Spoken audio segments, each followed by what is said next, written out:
Jen here with a layout for the Rediscover Your Stash December Hop. This is Sarah Scrap's group that she has called Rediscover Your Stash, where it's essentially that. It's about challenging yourself every month to go through your stash and use up what you own. Maybe use up things that you've kind of, packed away in a corner somewhere and forgotten about, whatever it might be. It's just going through and using what you have. And so every month there's a hop along with the challenge of a product that you can focus on. And there's a group, so I can leave the links for all of that down below. And yeah, it's just lots and lots of fun. So I actually started this layout because I knew that my live for Wild Whisper was only a couple of days before I had to have this layout up for the hop. And so I had this idea in my head, and I was pretty sure that I had some Wild Whisper paper that would work really, really well for this idea. And so I went ahead and started it on my live. That's why, again, you see the video there in portrait instead of landscape, because it was a live. So it's sped up a little bit faster than normal because I'm chatting and explaining as I'm going. And so I just speed it up a little bit because I'm much slower than usual when I'm doing my lives and I'm chatting with everybody. But please go ahead, if you want to actually hear what I'm saying and kind of what I'm talking about, please go and check out the live. It is on the Wild Whisper Facebook page. You can check out that replay anytime. And yeah, you'll be able to hear exactly what I'm saying and all the, chattiness that's going on, and a little bit more of the explanations kind of as they're happening if you like to know my thought process that way. So that link will be down below too. So you can definitely check that out. And you'll find Sarah doing lives once a month there. And yeah, so you can see both of us if you want. But that was sort of kind of my plan anyways, was I would go ahead and pull out my Wild Whisper stuff and kind of get the layout started. And then I knew I probably wouldn't finish it in my live. We try to stick to about an hour or under. And I didn't fully know how this plan was going to kind of work out. And so I thought if there was a bit of experimenting and having to fiddle with things, that I definitely wouldn't get it done. So halfway through here, you'll see it will flip to landscape because I'm going to finish it in my normal kind of video style. But yes, so here is the product focus for the month of December. It was things like ribbons and trims and branding strips.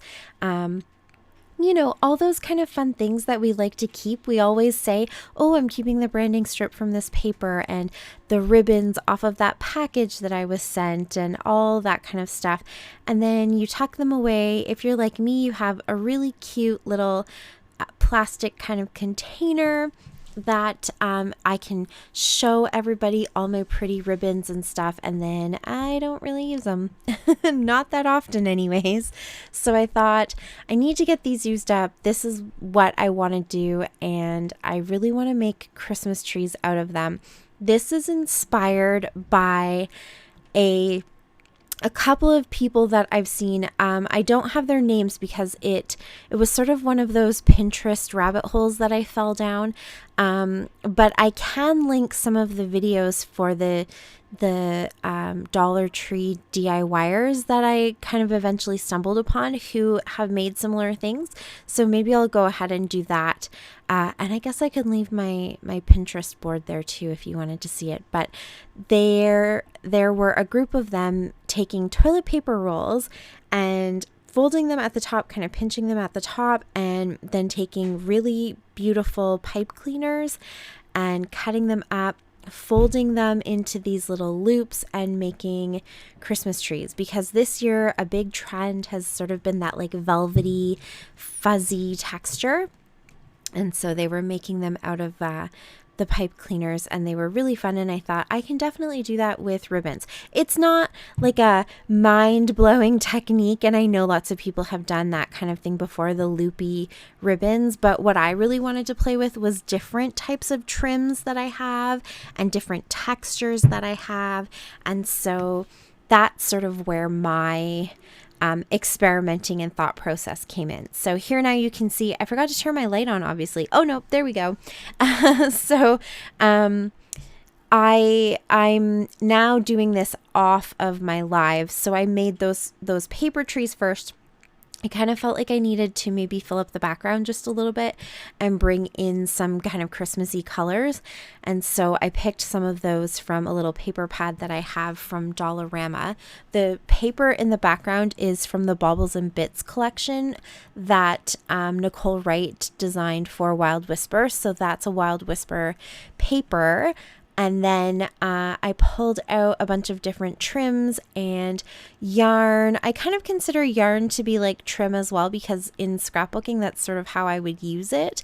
And then I have some tassels that also came in a little sort of like a grouping of trim that I got. So there was some kind of leathery roping and then some pom-pom trim and then those tassels. So I'm kind of including all of those as my trim. And then I do have some really beautiful kind of salmony pink, or more peachy pink actually, velvet ribbon. So I made a tree out of that. So I've got the pinky one is that velvet ribbon. I literally just cut those into like 1/4 inch little strips. Used my tape runner and kind of stuck them down so they look a bit fringed. I did go back and kind of fill in some spaces where I thought they might need to just be perked up a little bit to get that really nice tree shape. I used the sort of leather type rope or twine or whatever you want to call it. That's the tree on the far left side. And again, I just kind of looped that and used my adhesive to stick that down. The tree right smack dab in the middle comes from some chenille yarn. It's super kind of minky and soft and really, really pretty. I love that one. And that is the one that I was hoping looked a lot like these pipe cleaner trees that I've been seeing, and it really does, the way that it kind of loops and those little loops hang. So I thought that one was really fun. So those are kind of 3 different trims that I have in there.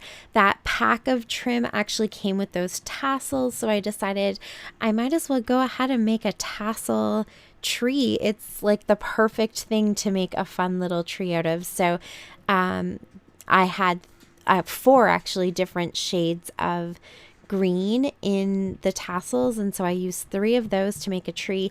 They did have a gold top, but I went ahead and cut those off just because I thought I needed to have that hard plastic off so that they would kind of lie flat. You weren't really going to see the 2 bottom layers. It wasn't going to show up anyways. And so that top one, I didn't really need to have it there. So I cut those off and made my little tassel tree. Now here I'm making a washi tape tree because I thought, why not? Let's go for it and add even more texture. So I'm taking my tape, I'm folding it in half with just the exception of a little bit at the top there so that there's a bit of stickiness still to the tape. And then I'm cutting some fringe into it. My camera doesn't like the glitter kind of shininess of that washi tape, so it keeps going in and out. I apologize for that. And then the one up at the very top, I kind of cut it into a triangle shape rather than trying to like layer things until it made a triangle shape. So I sort of artificially did that one. So that is, what was that? Tree number 1, 2, 3, 4, 5, 6. Is that really pretty washi tape tree.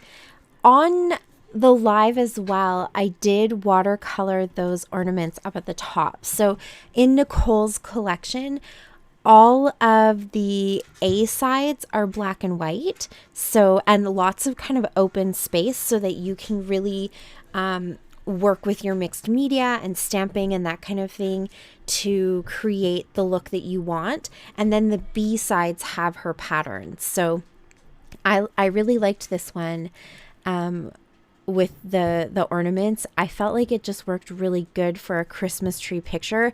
The picture I'm using is of my 3 oldest kiddos in way back in 2015, and they're sitting in front of our Christmas tree. So I thought the ornaments and then all these different kinds of trees, it just worked out really nicely. And because it was black and white, I could pick any colors that I wanted to go with. And so I like that my color palette is just slightly different. It's reds and greens, but a little bit more on that minty side, a little kind of almost like a yellowy lime green is in there. I have some twine now that I'm working on. I'm just going to kind of tie it almost macrame-esque. I did try to make a tassel out of this jute twine, but it's the really, really cheap jute twine that you can get in the automotive section at Dollar Tree. I keep it in my craft stash because it's really good for making wreaths and things like that. If you guys watch my TikTok, you know that I really enjoy making wreaths. And so this is really good for kind of like tying things on and making wreaths where you can change out different elements on the wreath for different occasions without having to kind of make it more permanent or use hot glue and stuff. So I have a lot of this twine, and I don't usually use it as the feature. Sometimes it's really good to tie it for the loop of a tag and that type of thing, but it's a little bit messy. It made a huge mess on my desk. I don't know if you can see that. And I actually kind of tucked my layout away because it was getting all kinds of little fibers all over the paper. They were pretty easy to kind of blow off. But yeah, it's messy, but I thought it would be kind of fun just to, again, bring another kind of texture. And in scrapbooking, twine is definitely something I would use as a trim. It's something we use quite a bit instead of string or anything like that to make different designs on our layouts. And so I thought that it would be fun to bring that in. So I did that kind of macrame knot tying, not a true macrame knot, but just kind of inspired by macrame to make that a really rustic looking tree. Yeah, I think that one turned out really nice. And then I added stars to the top of all of them. That was just a pack of stars I got from Michael's, and there's 3 different types. There's sort of like a hard plastic star and then 2 different shapes of glittery stars. So I went ahead and added stars to the top of all of those trees. It just makes them look so much more Christmassy, I think. And then the last one here that I wanted to work on is that same chenille yarn that I had. I really love this color, but I wanted to do something a little bit different with it. I definitely could have gone ahead and done a loopy tree again. I think I'm going to do a couple more of those and pop them into my December daily because they're just really cute. There's lots of texture to them and they look so kind of fuzzy and warm and adorable. So I'm going to do more of those, but I thought for this one, I might try to make it look like a much more full evergreen tree. And so I'm doing these longer strips and I kind of layered them up a little bit so that it looked like there was lots of texture and a little bit more dimension.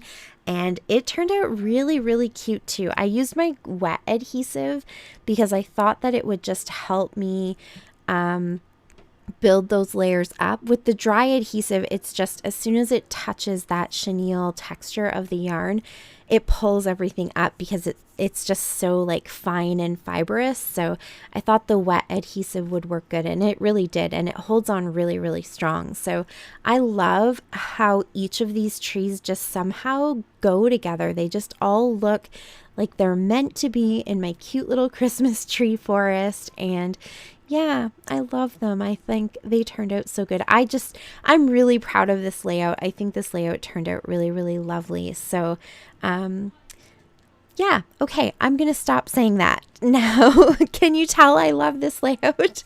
I don't compliment myself very often, but in this case, yeah, I just think that each of these trees turned out really adorable. And so I wanted to give a little bit of decoration to them, but I kind of like the feel of how much white space there is and the minimalism of the ornaments up at the top. And so I didn't want to overdo it and make them all look really super Christmassy and full. And so each one just has a little touch of decoration. So I pulled out some enamel dots, and I used a little bit of white and gold twine to kind of do a garland on one. I have little teeny tiny pearls on that tassel one. And then here on this larger chenille one, I'm going to go ahead and add some sequins.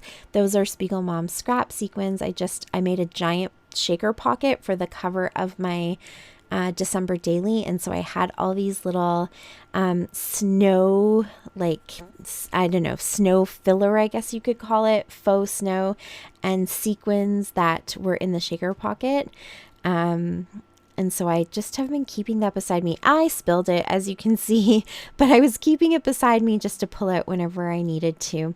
And that is it. That's my layout. I adore how this turned out. I think it's so pretty. I really love it.